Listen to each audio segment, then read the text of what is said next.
Thanks for checking out this video. I'm gonna do a review video on this. This is a New Holland Workmaster 25S subcompact tractor, 25 horsepower engine horsepower. I think the PTO horsepower is like 18 or 20, something like that. I don't remember what it is at the rear end of the PTO. But anyways, it's a 100-hour review. We've owned this tractor about a year and a half now, and I just wanted to give my thoughts on it since we've had it for a while and use it for all sorts of stuff. So let me get off here. I just got done using it, so you can see it's pretty dirty. We use it weekly, daily, whatever you want to call it. We use it all the time. Well, I really like the tractor. I really don't have anything bad to say about it at all. I wish maybe I'd spent a little bit more money and got a bigger tractor. But for what we do, this does the job. Like I said, we have our accessories that we bought with it. It came with a belly mower, and it came with the front loader on there with the scoop. We didn't buy any rear attachments for it. We didn't buy, the finish mower or a brush hog kind of mower on the back, because a friend of mine has a Mahindra something or other, about the same size tractor that this, maybe a little bit bigger. He had told me that he wished he bought the belly mower on his versus the pull behind one, because he has a lot of trees, and trying to maneuver that thing around trees and stuff like that with a finish mower or whatever on the back is a kind of a pain in the neck. So he wished that he had bought his with the finish mower. So if you got a lot of trees or a lot of turns that go around a lot of stuff and you want to mow grass with it, I would probably do this. It's 60-inch decks. It's plenty wide. It's not one of those drive-on auto connect decks. You got to pull it off, put it on as you need to. We've never had to pull it off, but it's on there all the time. It is four-wheel drive. Don't use a four-wheel drive too much unless we come up go up a little bit of a hill and it's maybe a little wet. It's got a rear diff lock right there that you can, if it always spins one wheel. If you start slipping, just push your foot down on that deal. And when it's mechanical, when it kind of grabs, it locks in the other wheel, and that gets me out of most little situations. Every once in a while, in the snow or when it's raining or real wet out, we'll have to put the four-wheel drive on, but not too often. We mow grass with this, primarily what we do, but we got 4 acres. We don't mow all 4 acres all the time, all at once. We mow about an acre and a half at a time, kind of do it in blocks. One thing I've read online and heard from the dealer, I said, is there any issues that people run into with these? And they said, no, we don't have any really issues with them. One thing that they ever have a problem with, some people will mess their transmission up, or their hydraulic pump that drives the transmission, the hydrostatic thing, because they'll rev it up, but you're supposed to rev it up. It's a diesel that likes to work hard, so you want to rev the RPMs up. And they'll put it in high gear because it's got a 2-speed transmission on it, high and low. And when you're in low gear, right there, high and low, when you're in high gear, you just kind of cruise around doing your thing. You can keep it in high and just do your thing. But when you're working hard and working the motor and doing stuff, they recommend put it in low gear with the RPMs up high, so people will run it, because it does run slower. I mean, it doesn't mow fast, so this isn't like a zero turn where you're going to cruise right on through stuff. But so put it in low gear, have the RPMs up high. That allows, with the engine up being up high and the pump not running real fast, running the transmission when it's on low speed, allows that oil, the hydraulic oil, to go through the transmission, allow it to stay cooler and run through it easier. He said people run it on high gear mowing grass because they want to get the grass mowed fast, and said over time you burn the pump up on the hydraulic thing for the hydraulic pump for the transmission. He said so always run it in low gear. And I heard people online doing reviews on tractors and talking about things. They said the same thing. Said there's a guy online, says Ask Tractor Mike. I watched his channel quite a bit. He was a dealer for New Holland or some other brands, I don't know what it was, but that's what he recommended to do. So I kind of knew that going into it, but I still do that today, because I want the thing to last as long as we can. It has I like it's got the only electronic type of thing it's got on it. Most of all the stuff on here is all mechanical, but the electronic thing that I can find on it, that besides the lights on it, is the cruise control. When you put the foot down, what speed you want. This is when you're mowing. You just match it to the floor, hit the little button, locks it on, and then just keep on going. And as soon as you hit the little brake pedal, just a little bit, the cruise control kicks off, of course, like you do on your car. One thing that I've ran into twice, and it's because I didn't know, is you got these little vents up here, this one on each side, and you got these vents up here. So this one's kind of caked up a little bit because when you're mowing, especially when you're running like real dry grass or dusty area, this stuff will get caked up a little bit, which I knew about that, clean them off or whatever. But under here, my engine started overheating. The temperature gauge was getting pretty high. I'm like, what the hell's going on? So I popped the hood and I let it cool off. The fan was spinning. I was like, well, okay, everything's going good, but why is my engine, the engine temperatures, it was climbing up into the, it got darn near at the H. Because I wasn't paying attention. I was like, why the hell is it getting so hot? And so a guy on my last YouTube video I did about this like a year and a half ago or whatever it was, I mentioned something like that in the video. He's like, oh, there's a screen up here. Dealer forgot to tell me about this. There's a little screen up here. You pull it out, and it helps keep the dust out of it and all the dry particles and stuff flying around. Well, this bottom 2 squares was completely caked with dry grass and dust and dirt and everything. And as soon as I just took that and cleared it off, just kind of pounded on my leg here and blew it off, rubbed it off, almost like you're doing a dryer, your vent screen and your lint screen in your dryer vent. I did the same thing. So, but I did that. I never had a bit more trouble because it could flow some air through it and everything. But there's the fan down there. It was blowing real good. The fan right there was turning. I was like, what the hell's going on? But it was that screen was caked full of dry grass and dirt and everything else. Now I was mowing here about 2 weeks ago, and I'm going through some old grass that hadn't been cut in a year, and we didn't cut it for like a year and a half because we don't go back to that often. So I was cutting it, and I was watching my temperature gauge, and it was about halfway up. Like, okay, well, it's running hard, so halfway up's about normal. And then we get to a real dry area, and there's particles flying around. I kept brushing these off, these vents here and there. I kept getting off, blowing them off and wiping them off. And I got going again. I happened to look down, and it must have been like 10 minutes after I did that, maybe 15 minutes of mowing after I did that. We've been mowing for a little while. I did that. I looked down, and my temperature gauge is darn near H.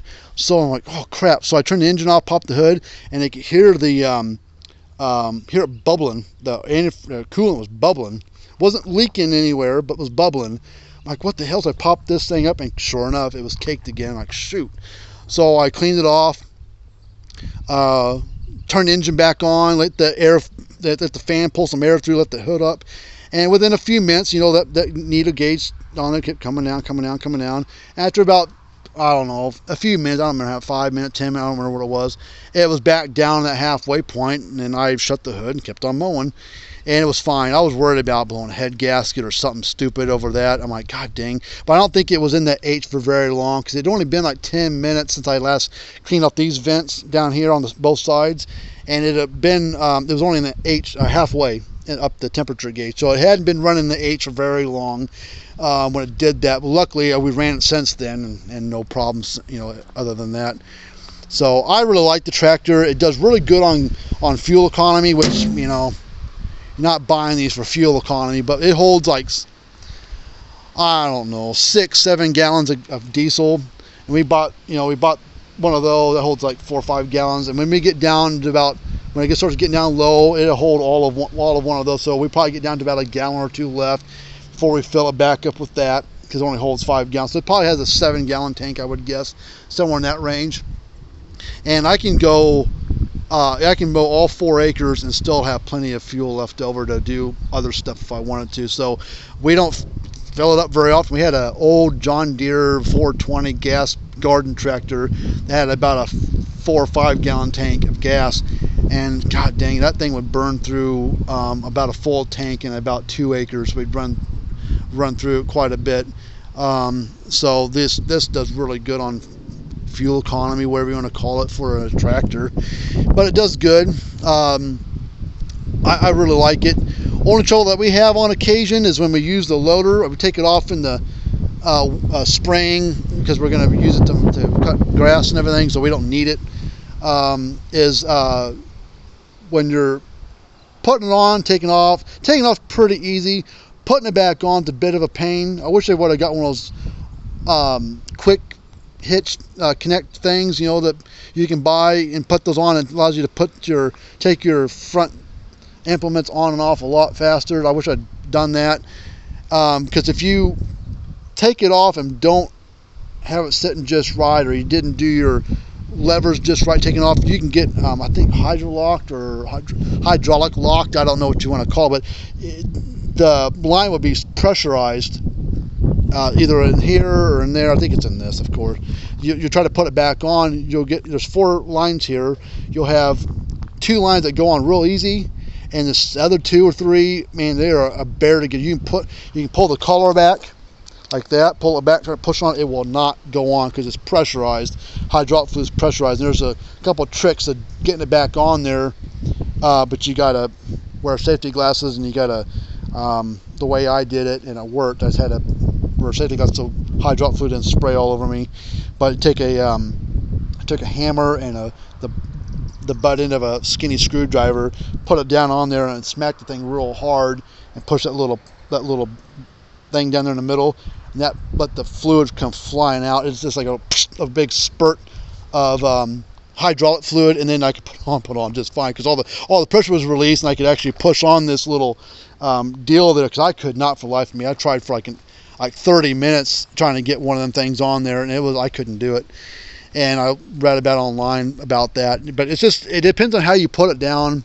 There's a procedure to do it, and I must not done it just quite right. And I got one or two of those was like locked with pressurized with hydraulic fluid, and I could not get it to go back on. So that's the only downside that I had with it, but that's my own mistake, not kind of doing it just right. But once you do that, putting it on is not hard. It's just you got to do that. You got to make sure you do the procedure just right. But that bucket works fine. We've pushed snow with it.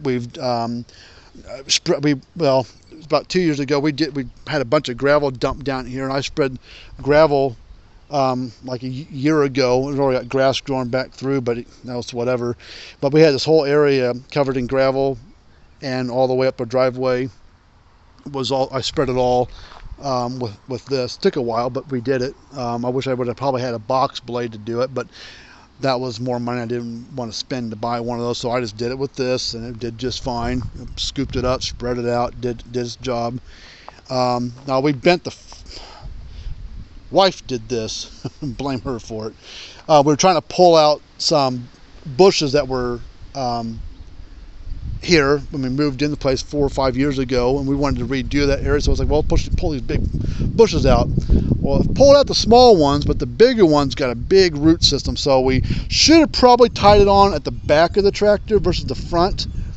We tied it on to here, and I was at the back trying to watch things up by the bushes, and she's pulling them away, and we couldn't get it to pull. She'd yank and forward and back up real hard, pull out.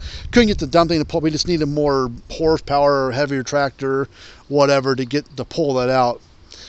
Just wouldn't do it. Just too much root ground, too big of a bush, too deep in the ground, too much. They've been there for, who knows, 20 years in the ground. I have no idea.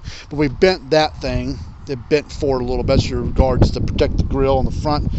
But either way, with that being bent, it doesn't interfere with the bucket, because we've had the bucket on since then and had the bucket off. So I could probably heat that up, torch, maybe bend it back, possibly, or just buy a new one and bolt the new one up. It's not hurting anything. It looks kind of funky, but I don't care. It doesn't bother me. So I don't have any complaints on the thing. Like I said, we've got 100 hours on it. Good little tractor. I think we paid about, sales tax. See, it's got, let's see if I can get the hour gauge to pop up here for you. 101 hours on it. So pretty basic tractor. This is no frills tractor, which is what I wanted. I wanted nice to have cruise control. It's got armrest, so you can rest your arm on there if you need to. It's even got a charge port over here for you can put a cell phone charger, 12 volt. You can plug that in there, charge your phone, listen to music while you're mowing grass or doing something. We added this on. There's some cheapo steering. It's real wobbly, but I would get one of these. I mean, the little, you can go on Amazon and buy one for between $6 and $20. This is one of these little steering wheel knobs.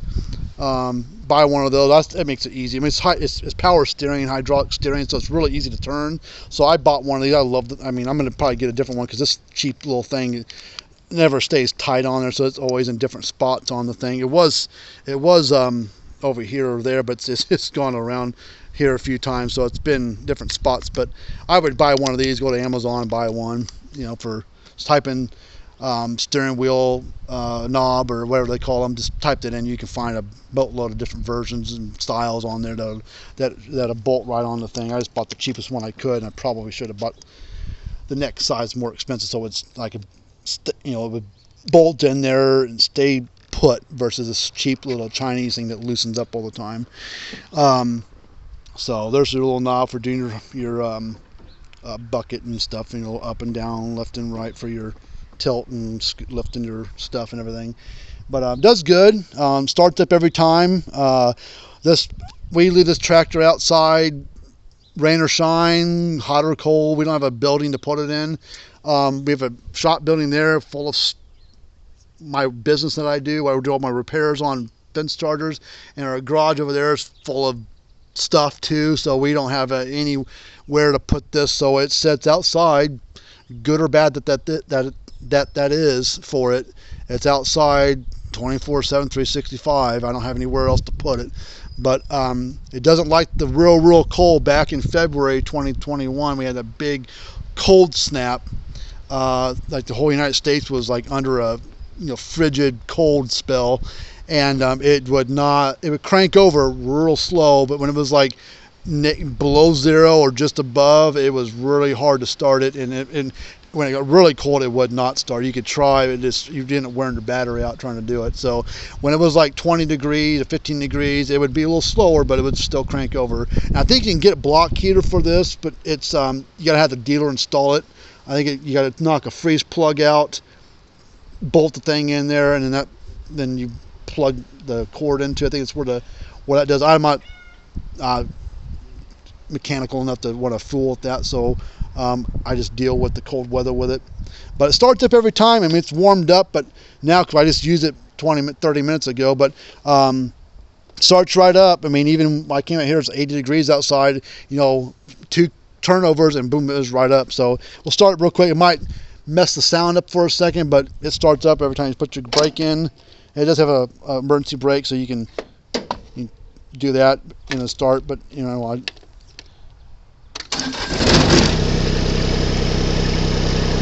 I got your throttle right here.